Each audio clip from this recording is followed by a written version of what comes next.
Hello everyone, আজকে আমি আপনাদেরকে কাতলা মাছের ঝোল করে দেখাবো। আসসালামু আলাইকুম, সবাই কেমন আছেন? আশা করি সবাই ভালো আছেন।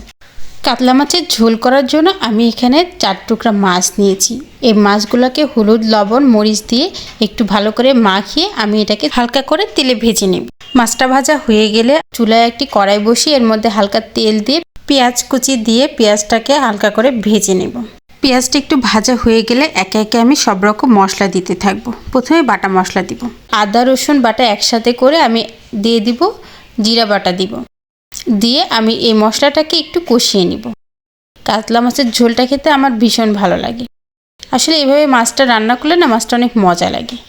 এরপর আমি একে একে একটু হালকা একটু পানি দিয়ে আমি এর মধ্যে একে একে মশলাগুলো দিতে থাকব।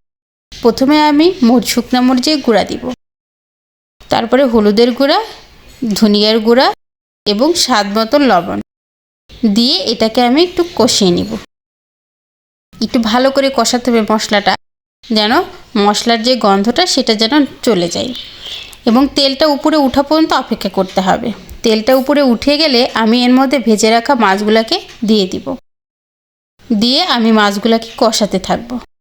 একটু হালকা কষিয়ে নিয়ে আমি এর মধ্যে পানি দিয়ে দিব। পানি দিয়ে আমি এটাকে 6 থেকে 7 মিনিটের মতন রান্না করব।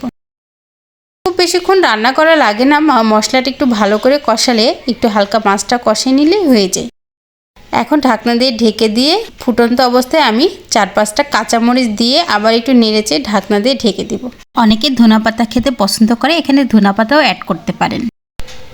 এখন একটু নেড়েচেড়ে আমি এর মধ্যে সামান্য একটু চিনি দিয়ে দিব। চিনিটা দিলে আমার কাছে টেস্টটা মনে হয়, কাতল মাছের টেস্টটা মনে হয় বেশি লাগে। আপনারা যার যার পছন্দ কেউ দিতেও পারেন, নাও পারেন, কিন্তু আমার কাছে চিনিটা দিলে খুব ভালো লাগে। আমার জিরা ভাজা দিতে এসে দেখছি জিরা ভাজাটা শেষ হয়ে গেছে, এজন্য আমি জিরাটা ভেজে নেব। হালকা একটু ভেজে নিয়ে আমি শিলপাটে এটা বেটে নেব।